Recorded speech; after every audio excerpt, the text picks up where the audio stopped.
Celebrate this wonderful second episode, we actually have a live studio audience. Yes, two of them showed up when we had no idea.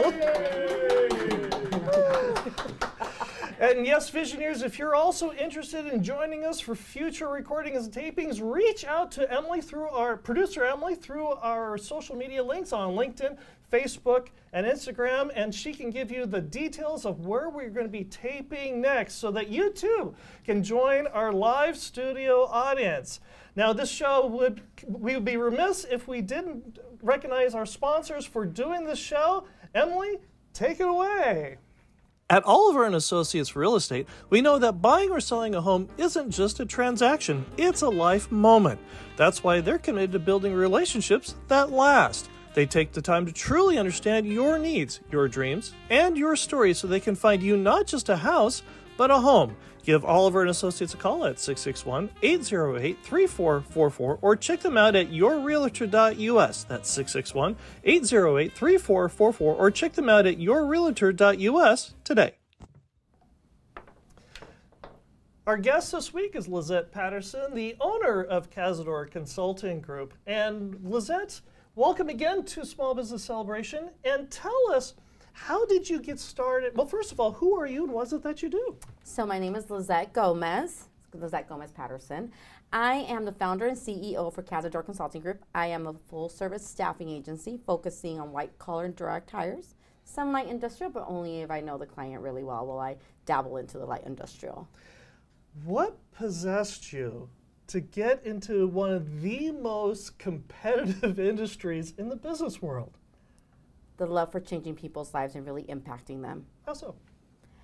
When you find the person, the right career, the right workplace, and you find the company, the right employee, it's just magic happens. It's like a match made in heaven, and that's what I enjoy. You change someone's life by giving them what they need, which is feeling empowered, feeling cared for and cherished within an industry, within a company, and you provide the employer with a great employee that's going to be faithful to them, is going to stay forever because they're happy. And it makes two happy people, and I just changed their lives. What possessed you to get into this line of work? The love for people. It was an industry that's really difficult. It's very, very competitive. It's very dog-eat-dog world out there, and I wanted to change that. It's a challenge. It's very, very challenging. It is every day you need to get up and you need to be ready for the fight. And I like that. I feel like I really thrive in that kind of environment. When you started in this industry, did you start as an employee? Or did you just throw caution to the wind and open up your own business and just go for it? No, I actually was able to go into a staffing agency because I needed a job. I had moved to Kern County recently and really didn't have a lot of experience. And not having the experience, I was sending out my resume and I wasn't getting called back for the positions that really I was interested in. And somebody told me about a staffing firm in town. Right. And I applied. I showed up for the interview and they told me that I didn't have the experience necessary for the positions that they had open. But they really enjoyed my interview and they offered me a temp position as an operations specialist, which means a receptionist. Okay. And I fell in love with the people who would walk in asking for a job. So you got your first job at a staffing agency? I sure did. Okay. I sure did. My first job in Bakersfield was in a staffing agency. And they kept me permanently. And I grew and became a sales manager within that company. It's often said that people don't quit their jobs. They quit their managers or their employers. What possessed you to quit working for the staffing agency and go out on your own? I wanted to impact more people. I wanted to change more people's lives. But what was happening that you weren't getting fulfilled? I felt like it becomes an industry where we're looking more at the money than we're looking at that person and really impacting that person's life. Right. It's a very profitable industry if you do it right. It is. But then it becomes very scary also. Right. Because my reputation and respect that I have for people, I didn't just want to be placing people for the next big dollar. I wanted to place people because that was the right job for them. And I respected my bosses in the way they were doing things, but for me, it wasn't the right industry. It was more of an industrial industry, and it's very different. Industrial is very fast, very just place. It's just a numbers game. You're just throwing people yes, at it. Okay. Which I understand because the need is there. Right. But it wasn't really fulfilling my why and what I wanted to do within staffing. Right. And the only option I had was to become a 1099 and do direct hire staffing on my own, or open my own agency. And of course, I ran into my old clients and mentors in the community. They're like, open an agency. Little did I know what it means to be a business owner, right? Oh, sure. And I, oh, sure, I'll do it. If you're a business owner, it requires you to stay after 5 o'clock, go on YouTube channels and talk about your business and all kinds of annoying things like that. Visionaries, one of the reasons why I've invited Lizette on today is that tomorrow is also known as Quitters Friday. Quitters Friday is the day where all of us go through and we make these wonderful ambitions that we have. We're going to do this for the new year. We're going to be changing this. We're going to become better at that. I'm going to learn a new language. I'm going to lose 20 pounds. And by Quitters Friday, that's just gone away. Now, Lizette has the gift of persistence.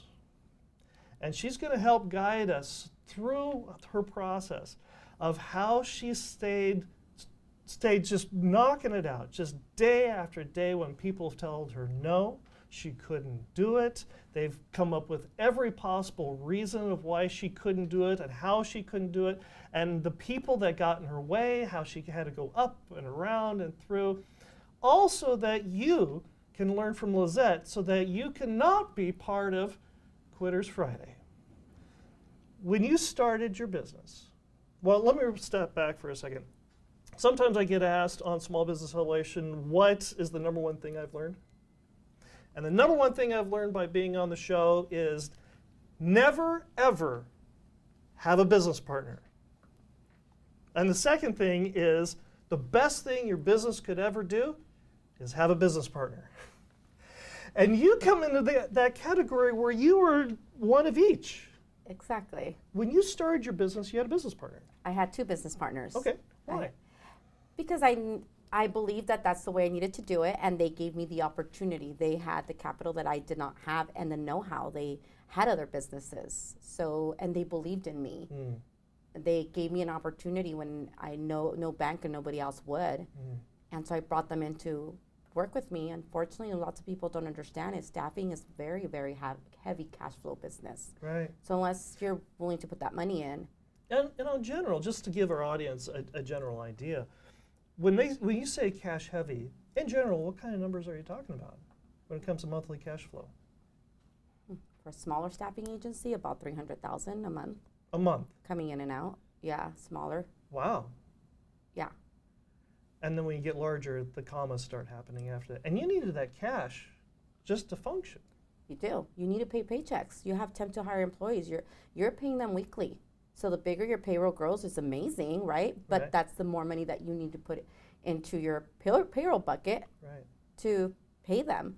And then you also have your bills. You also have, everything else that goes with it. Your human resources. You need to have those kind of services to work with you. So money just comes in and out. And then on top of that, you're in one of the most competitive industries in the world. Yes. What kind of numbers or what kind of statistics? So according to the Staffing Association of America, there's about 25,000 staffing agencies in the United States, but out of those 25,000, there's 49,000 branches. So it's 29,000 times 29,000. Yes. So or you're 49,000. competing every day for clients and for the candidate. My product is something I compete for every day. I don't make the product. Wow. they have to believe in me and come to me, and I have to find them. Now, here's the thing that I get it just stupefies me because none of us could have seen this coming. When did you start your business? I started my business on January 4th of 2021. Okay, what happened in March? We shut down. For? COVID. So you were in business how many months when COVID happened? 2 months, right? Yeah, 2 months. On a business that is entirely based on people going to work. Yes. How did you survive? You know what? I was very blessed. One of my largest clients, their clients were Bakersfield City School Districts, and their clients were. They were large contracts with schools, and guess what happened? iPad Central, Chromebook Central, and guess who was providing that? The clients I was working with. So they needed a high amount of employees to go in there and refurbish the Chromebooks, get them ready to go. So that's the way I kept going, is by using these companies that believed in me, that I had worked with many years in the past, came back to me and gave me the opportunity to staff for that. We come out of COVID. Everybody wants to stay home. Nobody wants to go to work. No, everybody wants modifications and everything, yes. How did you deal with that? It was difficult, but it's adapting to the change. How? You just need to go out there and find the candidate, the jobs that they're looking for. So you have to consult with your clients and start speaking to them about what Kern County is doing and where we're going with our workforce out there. It was a lot of consultation, a lot of speaking, a lot of, also with the candidate. It was taking my time to speak to our time, my team's time, speaking with the candidate of like, you need to understand, this is very different. Be patient with us. We're gonna find you what you need. It was a lot of communication. That's basically all it was. And we had to go through hundreds more resumes to find what our clients needed.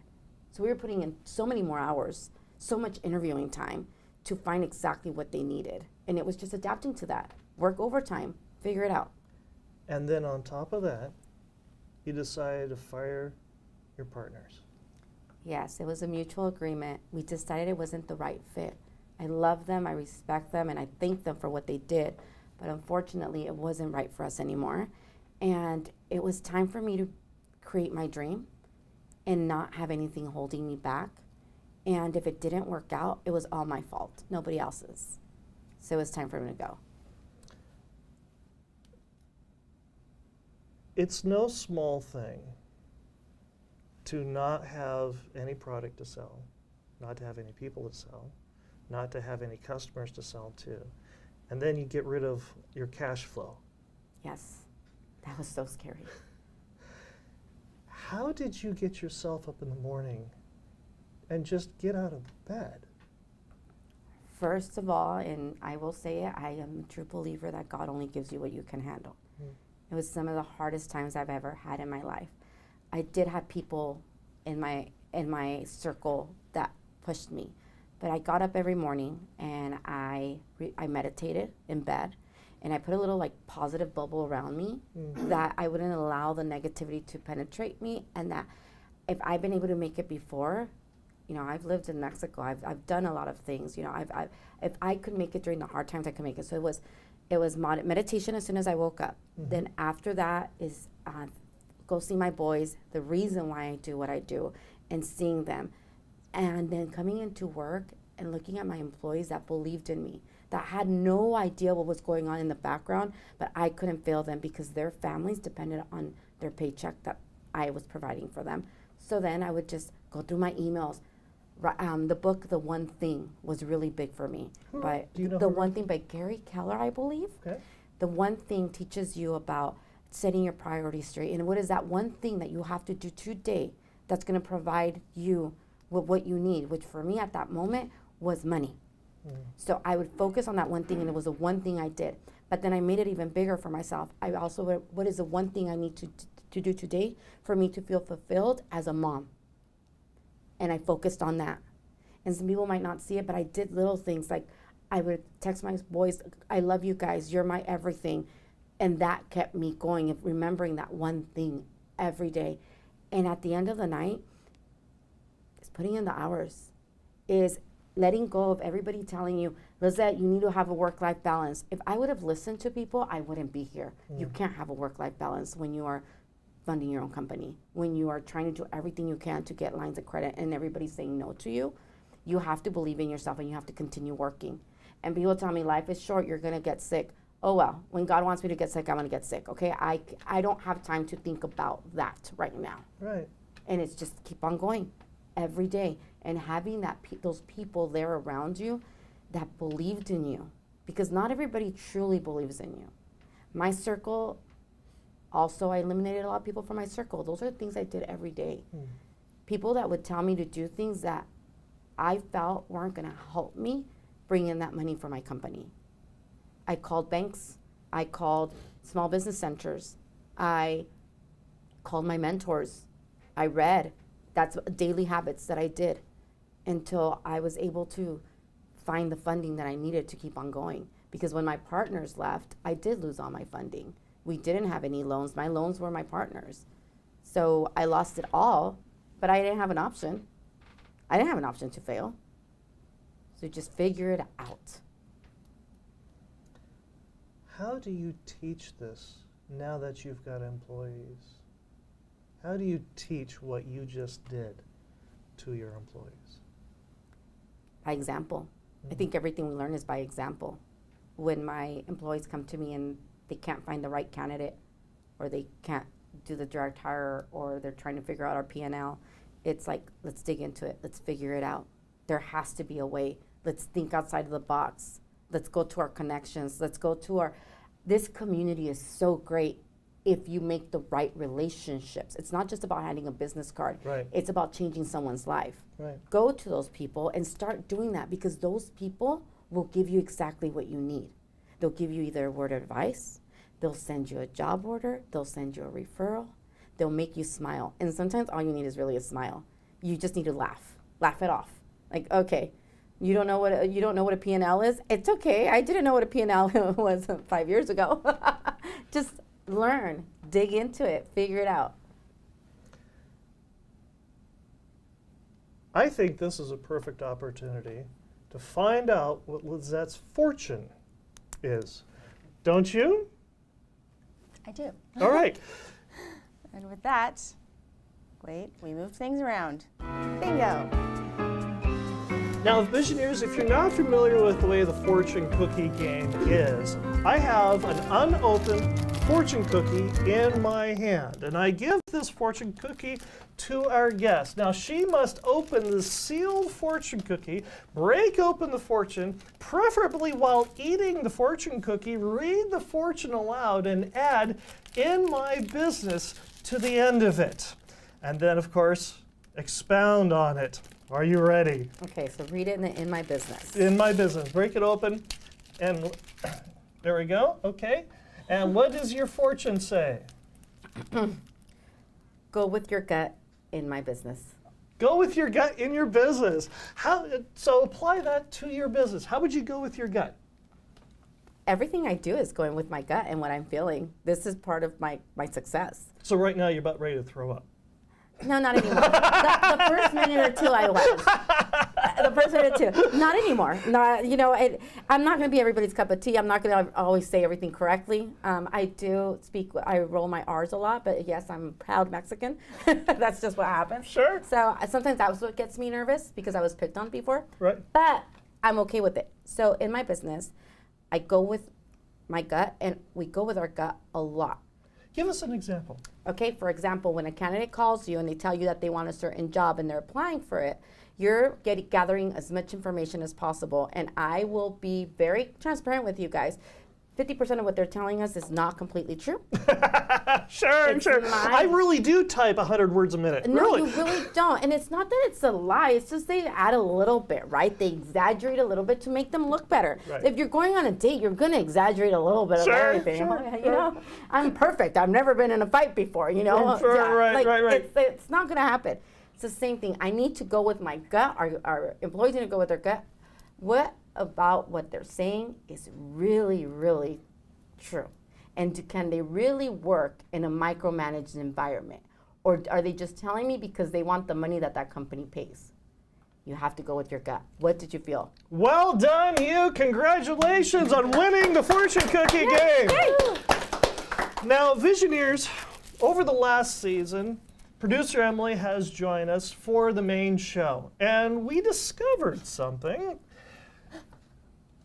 Emily is 180 degrees opposite of me in so many different ways, in personality, in the line of thinking and everything.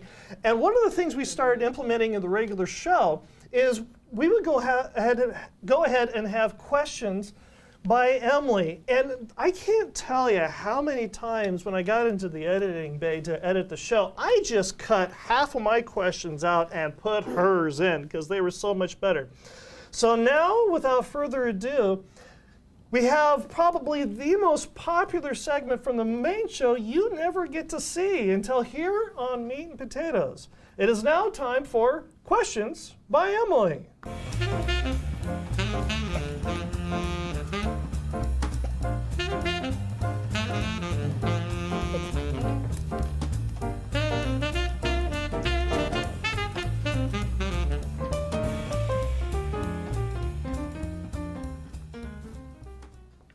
And hello, Visionaires. I'm Emily, and I'm here to ask questions. So, additionally, if you have questions, I have the comment section open, and this is live. So if you have them, drop them in. I will do my best to read them and ask them to Lizette, anything and everything. So, questions, comments, and concerns, all are welcome. First off, how do you roll your R's? I can't do it. I don't know. It just comes natural. I don't know. Okay. Maybe total are side you since note, I was a little girl? But you know, I found out that I couldn't roll them, and I'm just more impressed you can. it's just so natural. I don't know. I just do it, and then when I get excited, I do it even more. Really? And then my little accent comes out even stronger. And my oops, slow down, Lizette, slow down. They didn't watch Mexican soap operas all their lives like I did. Yeah. I need to remember that about people. That's very true. Yeah. Yeah. Mm-hmm. Yeah. The fast talking. That's. Yes. I wish I could even talk faster. Mm-hmm. Although sometimes I need to slow You'll down. know when I'm nervous if I'm speaking really, really fast. That's when you're like, uh-oh, Lizette's getting nervous. When's the time in your business that you've been super nervous, and then it kind of got worse because the talking fast happened? When I was on the phone with a lending company trying to convince them to lend me some money. Oh, and it just And got I faster felt and like I faster? had no other option, and they were interviewing me, and they were asking me some really hard questions, and it just got faster and faster and faster. And luckily, one of the other people on the other line texted me and said, slow down, over and over again. So my phone was buzzing. So finally, you look at it, and you're like, oh. And that was because I was nervous. I needed the funding. So how do you, because I'm sure that it's not the only time you've been nervous. I mean, you did a great job talking with Michael and just explaining there's been a lot of ups and downs. Yes. How do you calm yourself down when it just seems like it's all nerves and anxiety going on in here? I don't just say, like, I really been through a lot in my life, a lot of trials and tribulations, and nothing is as bad as it's been in the, like, there's everything I've gone through, every failure and every problem I've had has got me to where I'm at. So I think that's what it's like, this is gonna teach me something. This is gonna make me better. This is gonna allow me to be a better mom, a better partner, a better boss. Like, this is gonna allow me to do that. And I think that's what gets me through it, is that I have to listen to God and say, what are you teaching me right now that I'm gonna be okay? Yeah. I'm gonna be okay, because I know that if it doesn't work out, it's because you didn't want it to work out. Yeah. It's that. It's really like focusing on, gosh, I've been through that already. I've done this. No, I've not exactly, but I've done it. I've felt a lot of pain in my life, and it's okay. Yeah. It made me who I am. Don't regret any of my past experiences that have gotten me to where I'm at, but they've taught me how to be okay with what happens at the moment. Yeah, it's looking up instead of looking down and getting stuck in the mud. Yes, because you remember some things that happened in your past, and you're like, oh my gosh, I'm gonna die. I can't believe this is happening. And then it passes, you're like, oh gosh, really? That's nothing. Bring it. Come get me. Well, I thought it was interesting. I mean, Cazador means lion, right, and fighting. Do you feel like even by naming your business what you did, it's given you the mindset to keep fighting? Yes, it is. It's a force to be reckoned with. It's the Lion King. It's actually the lioness. The lioness actually is the one that rules the pack, not really the lion, right? It also means you hunt all the time. I think being a hunter is really important. You need to be able to understand where you're going, why you're going there, how to gather what you need. Hunters are the only ones that can survive. That's how we started as cavemen, right? We all were hunters. And it's part of me. It's like, figure it out. If the species died, just a hunter, a species died in one place, what other thing can you hunt? How are you going to hunt it and how are you going to get it? What are you going to gather? That's the way I live my life. Yeah. How do you, with your employees and even the people that come in with resumes, how do you kind of impart that mindset? Because it's one thing to train persistence. It's another thing to train fighting. Because I feel like they really are different. Because it's one thing to be persistent. You can persist in a lot of bad habits. You can persist in a lot of good habits. But it's the fighting for the good habits, fighting for the job you want. How do you teach that fighting mentality? Sometimes you can't teach it and they will weed themselves out. Yeah. I can't teach people to learn how to fight. I think it's a gut instinct. It's just something that you have or you don't have it. And if you don't have it, it's okay. It's just you're going to weed yourself out. And I'm okay with that because maybe this was not the right environment for you. Yeah. And when they want me to find a fighter for companies, I really can focus on finding that. It's usually a really hunter. Mm-hmm. Like you really ask the right questions of like, how did you get through this? How did you persevere? What did you do? You get that information. And when they don't have it, they don't have it. I don't know if that. Well, and then do you use like a resume program to narrow that kind of a thing down? No. No. Okay. No. No. It's all. You go through every single resume with your own eyeballs. There's no AI machine. No. Wow. We post the jobs and then we gather the resumes and we review them ourselves and we weed through them that way. Wow. And usually I have another employee that's been with me from the beginning in staffing 12 years. Mm-hmm. They'll bring them to me for us to really look at it and see if we see something else. AI has really helped in a lot of things. But for gathering the right resumes for my clients, no. I don't just bring on any client. I bring on clients that really wants that game changer in their company, that really wants the right culture fit. AI can't do that for me. Yeah. It has to be you. Yeah. It's really looking at the resume. I'm like, that doesn't make sense. Why did that happen? And luckily, I've been in Bakersfield for 12 years working in staffing. Do you know how many resumes I've seen and how many interviews I've done? Thousands and thousands. A lot. Right? I'm sure. So by doing that, I have an idea. Like, you were at that company at that time. No, that company closed like the year before that. Something's wrong there. Your gap is bigger, right? Oh. Those are the kind of things that we really hone into here at Cazador, and we really pay attention to the details on those resumes. So what is it? What's the telltale sign in a resume that someone's not trying? Like they either didn't put the truth or the resume is kind of just generated by something. What is it about a resume that makes it actually stand out? To all my job portals, I love you and I can't get the resumes without you. I pay you guys good money for that. But people who create a resume on those job portals out there and they just they fill out an application and it creates it for them. Those are the number one telltale signs. That's why when somebody sends me that resume or, my staff, I recruit heavily. I do the direct hire, so usually not like that anymore. But I will tell my staff, can you ask them for the real resume? And if they tell me they don't have it, that's kind of a sign that, not everything on that resume is accurate. Mm-hmm. Now I'm freaking out here because I got to find my notes. But, my next question, kind of switching gears, but you mentioned the one thing. How is it? So often what I hear from business owners is that the more things come onto their plate, the harder it is to figure out what is the one thing, what is going to move the needle forward, and it can get really drowned in your own head. I know I've gotten stuck in my own voice listening to myself on repeat, and it gets harder to sort out what is that one thing to do. But what was it for you that really seemed to move the needle forward? You mentioned meditation, but what was the practical, the day-to-day, was there a habit that you changed or I guess maybe digging deeper into how did you decide what that one thing was going to be?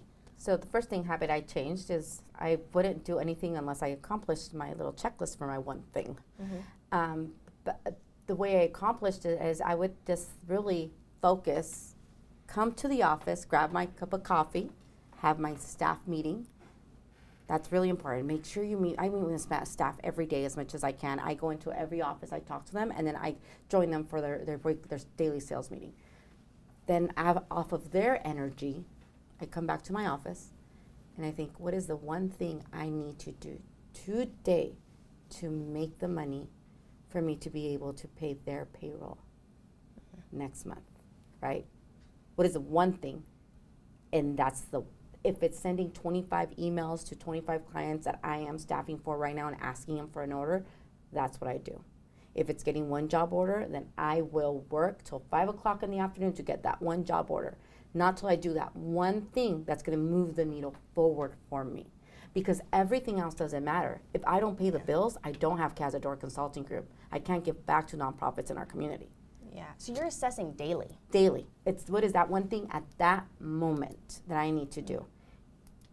That's what moves my needle forward. And then I focus on my relationship in my home relationships, my boys, my partner. What is the one thing I can do today to make those people feel valued, because I am very busy, because my work-life balance doesn't exist, and I'm okay with that. Mm-hmm. So what is that one thing that's going to make my partner, my kids feel like I love them and I care for them? And not till I do that can I continue with the rest of my day, because at least I feel like I did something. Because those relationships are what keep me going. When at work I feel like everything is drowning, you go home to hug your kids and your partner, right? To be with your friends, to be with the people you love. But I also like to change people's lives. So daily, I will go through my cell phone and scroll through it and automatically pick someone on my cell phone and send them some words. Thinking about you, hope you're having a great day, let's catch up soon and have some coffee.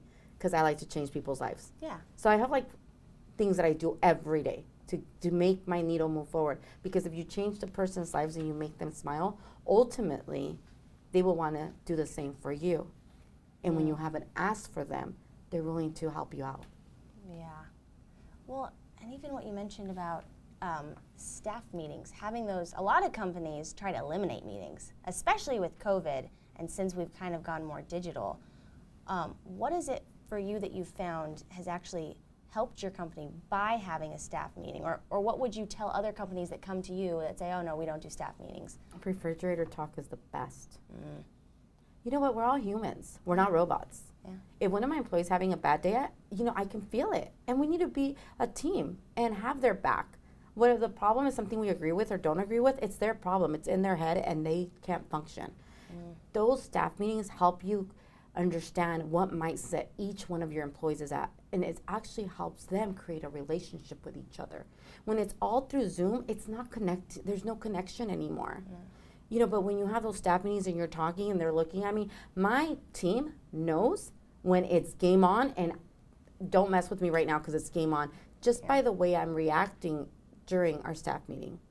I know when an employee of mine has had enough and needs a break, right? And I send them to go get coffee, or I'll let them leave early for the day. Those are things that you can see with your employees that makes a difference and makes them want to come to work. Yeah. Mm-hmm. Do you ever have, because you staff a lot of businesses, do you have those businesses coming to you for advice on people? I do, and it's more, I'm very humbled by the amount of people who reach out to me just to ask me questions, and sometimes they just walk up to me when they see me in the community at restaurants. It's more of that than calls. They'll ask me questions randomly, and I'm like, oh, I guess I do know a little bit about this. Let me help you out. And I actually can tell you how not to feel also. But yes, they do reach out to me for advice on how to be with their staff. Look, I'm not perfect. I do have turnover. I lose employees. But that's what makes you good at what you do, is learning from your mistakes. So come learn from me. I've already made them. Ask me questions. That's great.